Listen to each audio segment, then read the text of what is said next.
Before the push towards outsourcing production overseas, the strength of the U.S. lay in its manufacturing capability. Steel, shoes, clothes, you name it, we made it here. And it was the American worker who made all this happen. Today, inundated by TikTok and Facebook and an onslaught of tech distractions, it's easy to forget our shared history and the sacrifices made by those who came before us. We need to remember. We must revisit that time and place. In fact, we must remember it as well as our forefathers who actually experienced it.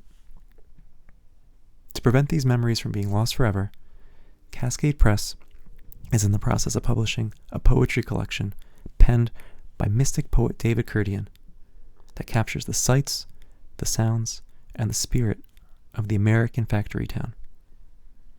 Let's take a moment to hear one of the poems from the collection. I would like to read a poem from A Place and Time, The Grape Arbor.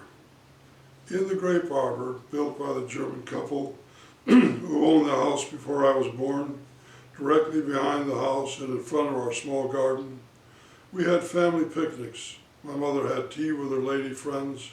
I cleaned all the fish I caught and sometimes read a book and met with my friends, and where my sister later had her birthday parties, is there still, in all the photographs and silent memories, a touch of beauty, a measure of grace in the hardest of circumstances that helped us to keep all things in balance. It was special, it was ordinary, it was, after all, us, and we put our mark there, and however our torn layers may be dispersed, it will always be there, stamped on our only coin with which we barter for more of this difficult, demanding life. During my last meeting with David, we had a discussion about what it was like growing up as a child in a 1930s factory town. I think what was most interesting about our time was that we were a mixed ethnicity, and people had come there for labor, and they raised their children in a democratic way, in a society where everyone participated. The businessmen, the political leaders, the moneyed class, they were all interested in making a city that worked for everybody.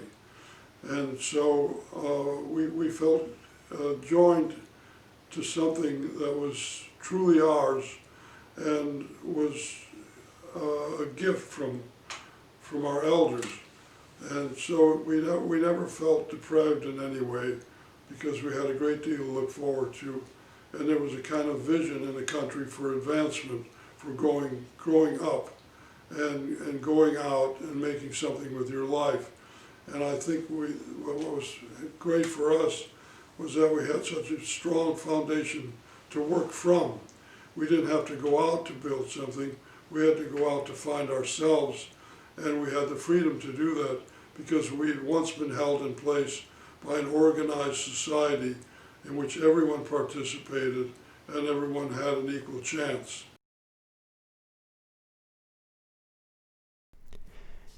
In the age of disposable consumerism and technology overload, David's poetic memoir of the blood, sweat, and tears of an American immigrant factory town has never been more relevant. Please help us bring this much-needed slice of Americana alive, capturing a place and time that must not be forgotten.